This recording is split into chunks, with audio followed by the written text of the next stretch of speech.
आज ये बात ये नहीं है कि ये एसडीपीआई का प्रोग्राम है।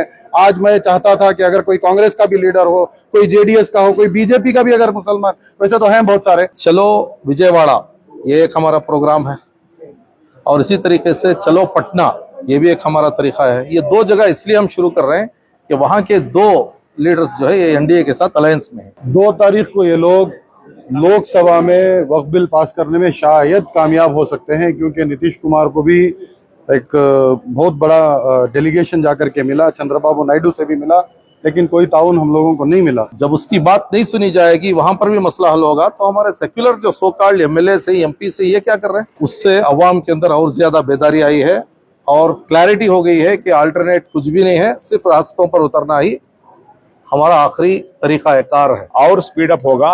ईद का दिन भी एक अवेयरनेस हम लोग करेंगे, ईद का दिन में ये मुद्दे पर हम लोग बात करेंगे। तरीका कार बहुत ही डिसिप्लिन से होगा, लेकिन बहुत ताकत से होगा, बहुत बड़ी ताकत के साथ ये मुजाहरे होंगे। ये बात है कि वक्फ बोर्ड में करप्शन है, करप्शन है, करप्शन, लेकिन कितना है, क्या है, वो अनवर मनी पाड़ी की झूठी रिपोर्ट है। उलमा इकराम भी अभी भी वो ताकत के साथ, वो रूहानियत के साथ अभी भी बाहर नहीं आए। मैं उम्मीद करता हूँ ईद की नमाज के बाद शायद वो तमाम चीजें बाहर आएंगी। हम इसका सख्त मुखालिफ करना है, किसी हालत से एक्ट नहीं आ रहा है, इसके लिए हम लोग जद्दोजहद करें।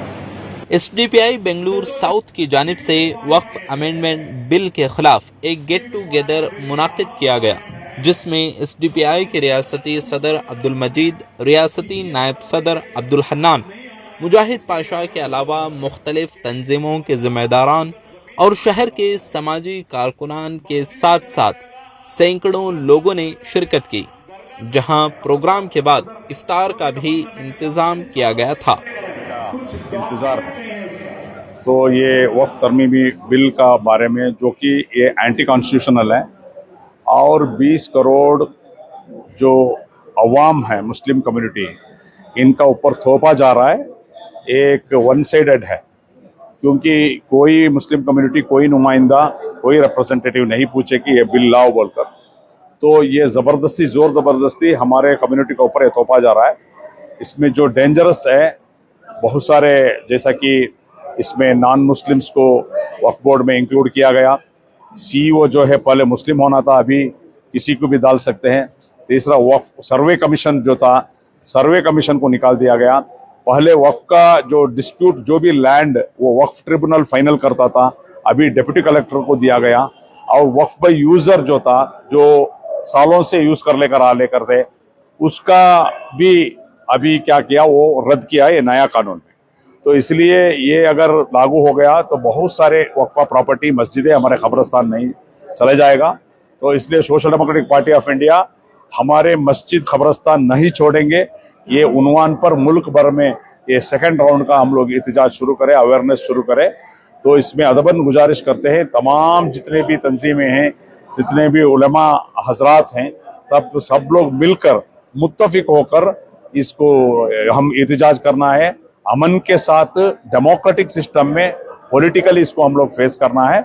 और जितने भी मेंबर ऑफ पार्लियामेंट है अदर दैन बीजेपी, उनको प्रेशर करना है, क्योंकि ये लोग हमारे वोट लेकर मेंबर ऑफ पार्लियामेंट बनकर रहते हैं। इनको प्रेशर करना है, किसी हालत से ये बिल लागू नहीं होना है। इसके लिए जद्दोजहद और कोशिश जारी रखना है। Social democratic party of India पहले दिन से ही ये हम लोग ये मुद्दा उठाकर लोग को बेदार करने का 500 से ज्यादा एहतजाज हम लोग किए हैं। आने वाले दिनों में सख्त मुखालिफत हम करेंगे। 1 तारीख को बताया जा रहा है कि ईद हो सकती है और 2 तारीख को पार्लियामेंट में बिल पास हो जाएगा। हाँ, ये क्या है, 2 और 3 या 2 या 3 का डेट में लागू कर रहे हैं बोलकर है। ऑलरेडी ये पूरा मुल्क में इसमें एहतजाज जारी है और स्पीड अप होगा। ईद का दिन भी एक अवेयरनेस हम लोग करेंगे, ईद का दिन में ये मुद्दे पर हम लोग बात करेंगे। ईद का दिन भी इस मामले पर बेदार करने का हम कोशिश करेंगे।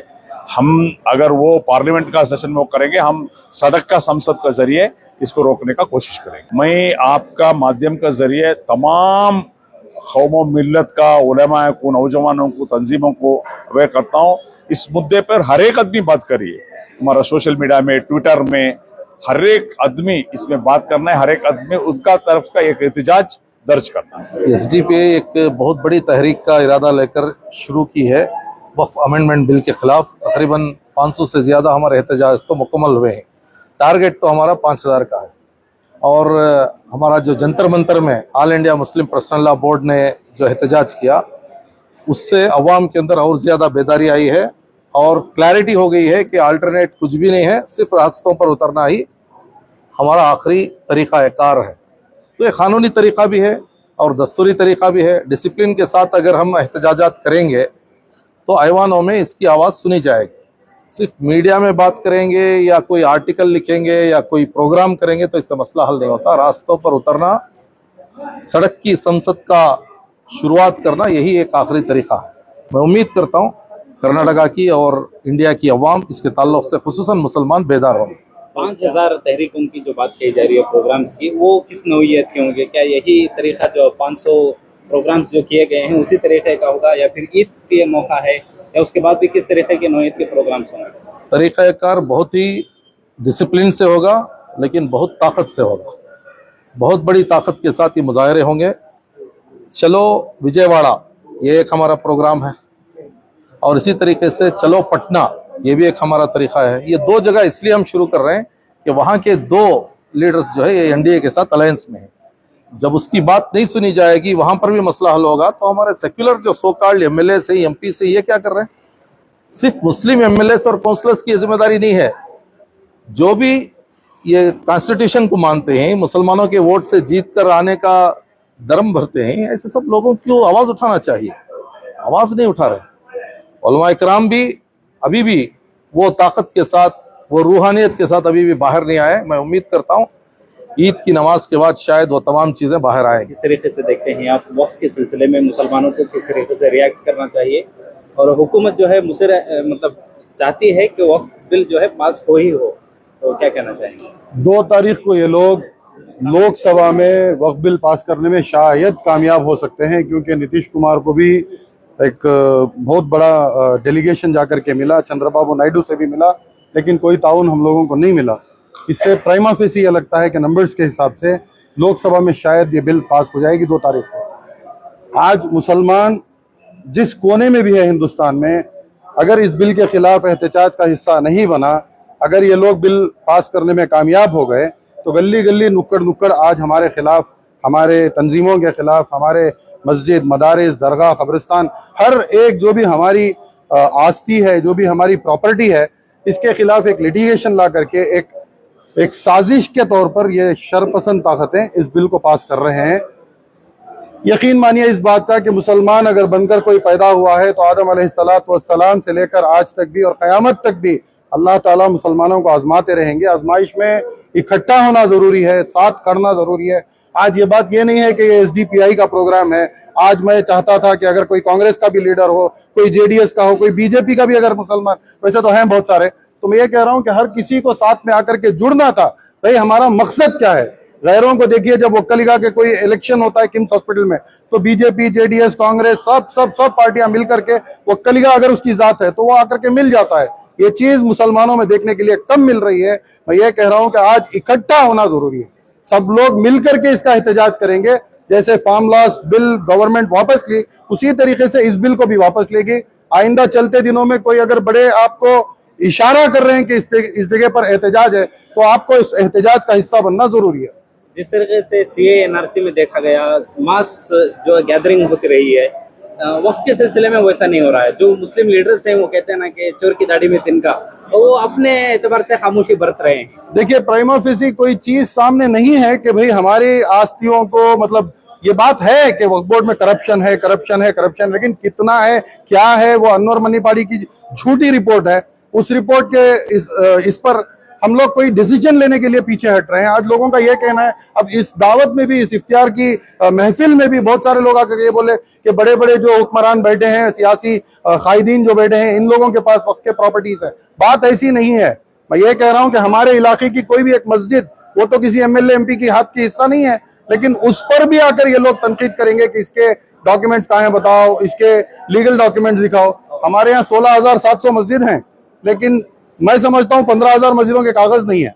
आज इन मसाजिद के कागज बनाना बहुत जरूरी है। हम लोगों को इकट्ठा होना बहुत जरूरी है।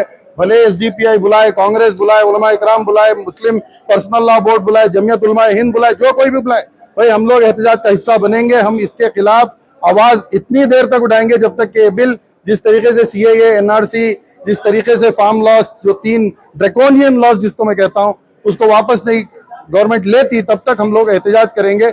मैं ये भी बात कहना चाहता हूं कि देखिए, इन लोगों को पता है कि किसको कब कैसी तकलीफ देना है। आज एमके फैजी साहब को अरेस्ट किए हैं, कोई 6-7 साल पुराना किस्सा उठा करके। अगर इनको करना होता तो ये लोग उसी वक्त पे कर सकते थे, लेकिन भटकाने के लिए ये लोग कोई ना कोई एक इशू उठा लेते हैं। अब ये संभल की जामिया मस्जिद का किस्सा वाकया हुए, 5 लोग शहीद हुए, ये होकर के 2.5 महीने के ऊपर हो गया। परसों जाकर के उसके सदर को, आप मस्जिद के जो कमेटी के सदर थे उनको अरेस्ट कर लिया गया है। इस तरीके से नागपुर में देखिए, प्रोवोकेशन के हिसाब से ये लोग आते हैं, मस्जिद के अंदर पटाखा डालते हैं। माओ के अंदर जो गलाटा हुआ मध्य प्रदेश में, वो होली मनाते नहीं, वो क्रिकेट टीम जब जीती इंडिया न्यूजीलैंड के खिलाफ, तो पटाखा सिलगा करके मस्जिद में फेंक दिए। अब मस्जिद में कोई पटाखा फेंक दे और मुसलमान खामोश बैठे, ऐसा तो हो नहीं सकता ना।